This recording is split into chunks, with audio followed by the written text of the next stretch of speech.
NDS নিউজৰ পৰা মই মিনাক্ষীয়ে আজি আমি গুৱাহাটী প্ৰেছ ক্লাবত আছোঁ। গুৱাহাটী প্ৰেছ ক্লাবত এপ্ৰিন্সৰ তৰফৰ পৰা আন্তৰ্জাতিক নাৰী দিৱস উপলক্ষে তেওঁলোকে এটা সুন্দৰ এটা পদক্ষেপ তেওঁলোকে হাতত লৈছে।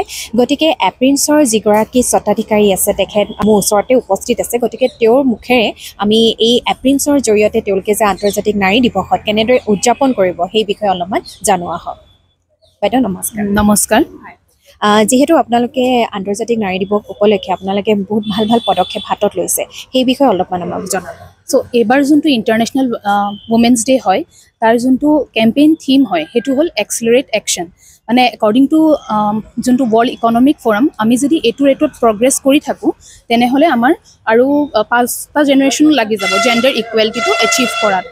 সেইবাবে এইবাৰৰ থিমটো হৈছে এক্সিলাৰেট একশ্যন। আমি স্পীড আপ কৰিব লাগে জেণ্ডাৰ ইকুৱেলিটিটো এচিভ কৰিবলৈ। তাৰ লগতে সংগতি ৰাখি পেলাই এপ্ৰিন্স যোনটো আমাৰ NGO হয়, আমি ভাবিছোঁ এটা নতুন ইনিচিয়েটিভ হাতত লৈছোঁ যাক নাম দিয়া হৈছে অগ্নিশিখা। অগ্নিশিখা মানে হ'ল ফ্লেমছ অফ ফায়াৰ, যোনটোৱে চিম্বলাইজ কৰে ৱমেন এম্পাৱাৰমেণ্ট, পেশ্যন, ট্ৰান্সফৰ্মেশ্যন। তাৰ আণ্ডাৰতে আমি কিছুমান ষ্টেপছ লৈছোঁ আৰু আমি এবাৰ কটন ইউনিভাৰ্চিটি মাছ কম ডিপাৰ্টমেণ্টৰ লগতো টাই আপ কৰিছোঁ। আমি 3টা ইনিচিয়েটিভ এতিয়া হাতত লৈছোঁ। প্ৰথমটো হ'ল আমি কি কৰিছোঁ, পিটিশ্যন চাইনিং ড্ৰাইভ এটা ষ্টাৰ্ট কৰিছোঁ যোনটো অল অভাৰ অসমত চলি আছে। আমাৰ টাৰ্গেট হ'ল আমি 30,000তকৈও বেছি ছিগনেচাৰ কালেক্ট কৰি গভৰ্ণমেণ্ট অফ আছামক ছাবমিট কৰিম। আৰু সেই পিটিশ্যনটো হ'ল বেচিকেলি ৱমেন ৱেলফেয়াৰ, ৰাইটছ আৰু তেওঁলোকৰ ছেফটিৰ ওপৰত। নেক্সট আমি কিছুমান ইনফৰ্মেশ্যন ডিছমিনেশ্যন লিফলেটছ বনাইছোঁ য'ত ৱমেনৰ হেল্থৰ কথা, তেওঁলোকৰ ৰাইটছৰ কথা, যিহেতু বহুত মানুহে নাজানে, গাঁৱৰ থকা আমাৰ ফিমেল ফাৰ্মাৰ্ছবোৰ হওক কোনোবা তেনেকৈ গম নাপায়। তাৰ ওপৰত আমি কিছুমান ইনফৰ্মেশ্যন বনাইছোঁ, লিফলেট বনাইছোঁ। সেইখিনি ডিছমিনেট কৰা ষ্টাৰ্ট কৰিছোঁৱে আৰু আমি এণ্টায়াৰ ইয়েৰ সেইটো কাম কৰি থাকিম। আৰু নেক্সট আমাৰ যোনটো মেইন ইভেণ্ট হ'ব সেইটো 8 মাৰ্চত সুদমাৰ্চন হল কটন ইউনিভাৰ্চিটিত হ'ব। 12টা বজাৰ পৰা 1:30লৈকে আছে। তাত আমি বেচিকেলি ৰাখিছোঁ এটা পেনেল ডিছকাশ্যন য'ত 4জন বিশিষ্ট ব্যক্তিক আমি নিমন্ত্ৰণ কৰিছোঁ। পেনেলৰ মেইন টপিকটো হ'ব কি how to accelerate action to achieve gender equality. আৰু আমি কি কৰিছোঁ বিভিন্ন ক্ষেত্ৰত আমি কেইগৰাকীমান মহিলাক মানে মাতিছোঁ যোনে মেইল ডমিনেণ্ট ছ'চাইটিত ভাল কাম কৰি আছে, মেইল ডমিনেণ্ট ফিল্ডত, যেনেকৈ খেতি হওক। আমি তেনেকুৱা তেওঁলোকক সম্বৰ্ধনা জনাম। আৰু তাৰপিছত কালচাৰেল প্ৰগ্ৰেম কিছুমান থাকিব, সেইদিনাখনৰ সেইটো ইভেণ্ট আছে। আৰু অগ্নিশিখা যোনটো প্ৰজেক্ট আমি হাতত লৈছোঁ সেইটো মানে এনেকুৱা নহয় কি আমি অকল ইণ্টাৰনেশ্যনেল ৱমেন্স ডে দিনাখনেই কৰিম বা সেইটোৱে আমি এণ্টায়াৰ ইয়াৰ আণ্ডাৰত কাম কৰি যাম। এপ্ৰিন্সে অলৰেডি বহুতখিনি ৱমেন এম্পাৱাৰমেণ্টৰ ওপৰত কাম কৰিছে। আমাৰ নিজৰে 4টা ফাৰ্মাৰ প্ৰডিউচাৰ কোম্পানী আছে ৱমেনৰ, কৰিমগঞ্জত আছে সেইটো। আৰু এতিয়া তাত চব মহিলা হয়। আৰু আমি বহুতখিনি লাইভলিহুডৰ ট্ৰেইনিং তেওঁলোকক দি থাকোঁ ৱমেন্সক, যাতে তেওঁলোকে নিজৰ ভৰিত নিজে থিয় দিব পাৰে। আমাৰ বহুত কেইগৰাকী শিপিনীও আছে, তেওঁলোকে এতিয়ালৈকে 1 লাখতকৈও বেছি গামোচা মানে মাৰ্কেটত ওলাই দিছে। এইটো এদিনীয়া প্ৰচেষ্টা নহয়, আমি এটা এণ্টায়াৰ প্ৰচেছ মানে এটা হাতত লৈছোঁ আমি। এপ্ৰিন্সত আপোনালোকৰ যিটো NGO সেইটো কেতিয়া গঢ় লৈ উঠিছিলে? আমাৰ 2009 চনৰে এইটো NGO হয়। আমি তেতিয়াৰ পৰাই কাম কৰি আছোঁ। কিন্তু এইবাৰ আমি ভাবিছোঁ কি ৱমেন আমাৰ কামখিনি মানে বেচিকেলি ফাৰ্মাৰ লগত হৈ থাকে, আমি ৱমেনৰ কাৰণেও কাম কৰোঁ, কিন্তু আমি এটা গঢ় দিব বিচাৰিছোঁ। অগ্নিশিখা প্ৰজেক্টটোৰ আণ্ডাৰ আমি ৱমেন ৰিলেটেড যিমানখিনি কাম থাকে সেইখিনি কৰি যাম। আমি বহুত ক্ষেত্ৰত মহিলা সাংবাদিকে আমি বহু ক্ষেত্ৰত যেতিয়া আমি কৰ্মক্ষেত্ৰত আগবাঢ়োঁ আমি বহুত সমস্যাৰ সন্মুখীন হওঁ। সেই ক্ষেত্ৰতো আপোনালোকে কেনেকুৱা মানে কিবা ধৰণৰ পদক্ষেপ হাতত ল'ব নেকি? আমি একচুৱেলি এতিয়া আমাৰ যোনটো পিটিশ্যন চলি আছে, পিটিশ্যনতে আমি কিছুমান গভৰ্ণমেণ্টক ৰিকুৱেষ্ট কৰিছোঁ। যেনেকৈ আমি এতিয়া টয়লেটছৰ কথা কৈছোঁ, আমাৰ টয়লেটছ বহুত আছে, কিন্তু আমি এতিয়া গম নাপাওঁ কোনটো জেগাত আছে, প্ৰপাৰ চাইনেজ নাই, আৰু ছেফ হয়নে নহয় বা ক্লিন হয়নে নহয়। এতিয়া জাৰ্ণেলিজমৰ ক্ষেত্ৰতে আমি যেতিয়া এটা ছাৰ্ভে কৰি আছিলোঁ, তেওঁলোকে তেতিয়া কৈছিলে, মাছ কম ডিপাৰ্টমেণ্টতে কৈছে, আমাৰ এতিয়া বহুতখিনি মানে ফিমেল জাৰ্ণেলিষ্টৰ মানে প্ৰব্লেম হয়। মানে চব জেগাতে ৰিপৰ্টিং কৰিবলৈ যাওঁতে ভাল ছেফ মানে টয়লেট নাথাকে, বা থাকিলেও সেইকেইটা ছেফ হয়নে নহয় যাবলৈ, বা ৰাতি হওক আপুনি কেনেকৈ ছেফলি যাব পাৰিব।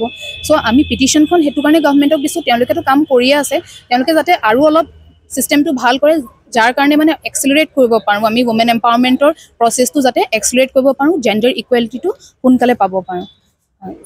Thank you. আমি এতিয়ালৈকে কথা পাতিলোঁ এপ্ৰিন্সৰ সঞ্চালিকা উৰ্মিমালা মহন্ত। এতিয়া আমাৰ ওচৰত উপস্থিত আছে এগৰাকী এনেধৰণৰ মহিলা যিগৰাকীয়ে নিজৰ কৰ্মদক্ষতাৰে বহু ভাল ভাল কাম কৰি গৈছে, আৰু তেখেত হৈছে ৰিটায়াৰ্ড IPS ভায়লেট বৰুৱা। হয় বাইদেউ, নমস্কাৰ। নমস্কাৰ। আপোনাক আজি আমি মানে প্ৰশ্ন এটা কৰিব বিচাৰিছোঁ যে আমাৰ যিখিনি অসমৰ মহিলা আছে তেওঁলোকৰ সুৰক্ষা ক্ষেত্ৰত আপুনি কেনেধৰণৰ মানে মানে আমাৰ যিখিনি অসম পুলিচ হওক বা অসম মহিলা আৰক্ষী হওক তেওঁলোকে কেনেধৰণৰ পদক্ষেপ হাতত লৈছে বা কেনেধৰণৰ পদক্ষেপ তেওঁলোকে আগলৈকে কৰি যাব লাগে? হয়, এইটো বৰ ভাল এটা অকেজন হয় এইবিলাক কথা পাতিবৰ কাৰণে। কিন্তু কথা হ'ল যে আজিৰ যুগতো ইমান প্ৰগ্ৰেছ হৈছে, আৰ্টিফিচিয়েল ইণ্টেলিজেঞ্চৰ যুগ বুলিয়ে ক'ব পাৰি, কিন্তু দেখা গৈছে যে মহিলা সুৰক্ষিত এতিয়াও নহয়। তাৰ বাবে আৰু বহুতখিনি কৰিবলগীয়া আছে সকলোৱে। ইতিমধ্যে পুলিচৰ ফালৰ পৰাও, যিহেতু মই পুলিচ বিভাগৰ লগতে জড়িত আছিলোঁ, বহুতখিনি কৰা হৈছে। যেনেকৈ মহিলা থানা কৰা হৈছে, মহিলা গোট কিছুমান কৰা, মহিলা চেল কিছুমান কৰা হৈছে, বা চাইবাৰ ক্ৰাইমৰ যিটো মহিলাসকলে মানে ভিক্টিম হয় তাৰ কাৰণে কুইক একশ্যনৰ কাৰণে, প্ৰম্পট একশ্যনৰ কাৰণে কিছুমান চাইবাৰ চেলো কৰা হৈছে। এতিয়া আমাৰ গোটেই অসমৰ ভিতৰতে এখনেই মাত্ৰ মহিলা পুলিচ থানা, যিটো মানে অলপ ইনচাফিচিয়েণ্ট হয়। গতিকে এইটো এটা চাব লাগে যাতে প্ৰত্যেকখন জিলাতে মানে এটলিষ্ট হেডকোৱাৰ্টাৰ, জিলা হেডকোৱাৰ্টাৰত এখন এখন মহিলা থানা হয়। আৰু তাৰ বাহিৰে এতিয়া ধৰি লওক সকলো এৰিয়া আমাৰ ভিডিঅ' মানে CC কেমেৰাৰ কাভাৰেজটো নাই, তো সেইখিনি প্ৰত্যেকটো এৰিয়া যাতে কাভাৰ হয়, বিশেষকৈ ডাৰ্ক এৰিয়াবিলাক য'ত মহিলা অকণমান অসুৰক্ষিত বুলি ভাবিব পাৰে, সেইবিলাকো অলপ CC কেমেৰা ছাৰ্ভেইলেঞ্চটো দৰকাৰ। গতিকে এনেকুৱা ধৰণৰ বহুতখিনি আছে। আৰু প্লাছ অকল পুলিচ বুলিয়ে নহয়, পূৰা চিভিক ছ'চাইটিৰ সকলো মানুহে আগবাঢ়িব লাগিব। ঠিকে, আপুনি যিটো কথা কৈছে যে এতিয়া মহিলা সংক্ৰান্তীয় যিমানখিনি মানে ক্ৰাইম হৈ থাকে সেই ক্ষেত্ৰত আপোনাৰ মহিলা থানা হিচাপে আমাৰ যিহেতু গুৱাহাটীত এখনে থানা আছে, তো সেই হিচাপে বহুত কম হয়নে? গতিকে আমি অসম চৰকাৰকো আমাৰ এই NDS নিউজৰ আজি এই প্ৰগ্ৰেমটোৰ জৰিয়তে আমি আহ্বান কৰিছোঁ যে তেনেকুৱা থানা ঠাই বিশেষে হোৱাটো আমি বিচাৰোঁ। গতিকে বাইদেউ ধন্যবাদ আপোনাৰ এই মূল্যৱান সময় আমাক দিয়াৰ বাবে। গতিকে এয়া আপোনালোকে গম পালে যে আমাৰ মহিলাৰ ক্ষেত্ৰত কিমানখিনি ক্ৰাইম বা তেনেধৰণৰ বহুতখিনি আমাৰ কৰিব লগা বাকী আছে। অসম চৰকাৰকো আমি পুনৰবাৰ আহ্বান জনাইছোঁ যে তেওঁলোকে আমাৰ এই মহিলাৰ সাংবাদিকেই হওক বা যিখিনি মহিলা এনে ক্ষেত্ৰত তেওঁলোকে যুঁজ দি আছে, তেওঁলোকে সাহস বনে আৰু সাহস হৈ পেলাই যাতে তেওঁলোকক এনেধৰণৰ ক্ষেত্ৰত আগবাঢ়িবৰ বাবে অসম চৰকাৰৰ লগতে এনেকুৱা ধৰণৰ বেচৰকাৰী সংগঠনবিলাকে যাতে কাম কৰি গৈ থাকিব পাৰে, সেয়ে আমি আহ্বান জনালোঁ। একচুৱেলি মইতো এতিয়া ছ'চিয়েল মিডিয়া মেনেজমেণ্ট কৰি আছোঁ। চ' মানে যোনবিলাক কণ্টেণ্ট বনাব লাগে, ভিডিঅ'জ ৰেকৰ্ড কৰিব লাগে, এডিটিং এণ্ড পষ্টিং চব মই চাই আছোঁ। এইবিলাক ইনষ্টাগ্ৰাম আৰু ফেচবুক পেজ আমাৰ আছে, অগ্নিশিখা বুলি, আপোনালোকে ফ'ল' কৰিব পাৰে। চব তাত মানে ডিটেইলছ আমি দি থাকোঁ। বেলেগ বেলেগ যি ইভেণ্টছ হৈ আছে, কেম্পেইনিং হৈ আছে, পিটিশ্যন চাইনিং হৈ আছে, চব আমি তাত কৰি আছোঁ। চ' চব ইনফৰমেশ্যন আপোনালোক তাত পাই যাব। আমি মানে গৈ আমি পেটিশ্যন চাইন কৰোৱাইছোঁ।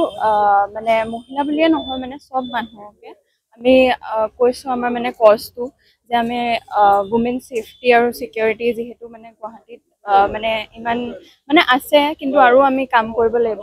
তো সেইটো কাৰণে আমি মানে তাহাঁতক আমি সেইবোৰ আমাৰ কজবোৰ কৈছোঁ আৰু সেইটো আমি ছিগনেচাৰবোৰ লৈছোঁ, যোনটো আমি গভৰ্ণমেণ্টক ছাবমিট কৰিম। আৰু সেইটো মানে আমি মানে আই হোপ যে মানে আমাৰ মানে কজটো হেৰি হওক, যাতে ফুলফিল হওক। গতিকে আপোনালোকক আমি আহ্বান জনালোঁ আমাৰ NDSৰ তৰফৰ পৰা যে আপোনালোকেও আহক 8 মাৰ্চ তাৰিখে কটন মহাবিদ্যালয়ৰ অডিটৰিয়ামত। আৰু তেওঁলোকে জনালে যে 12টাৰ পৰা 1টা বজালৈকে হ'ব এই কাৰ্যক্ৰমটো। গতিকে চাই থাকিব NDS নিউজ।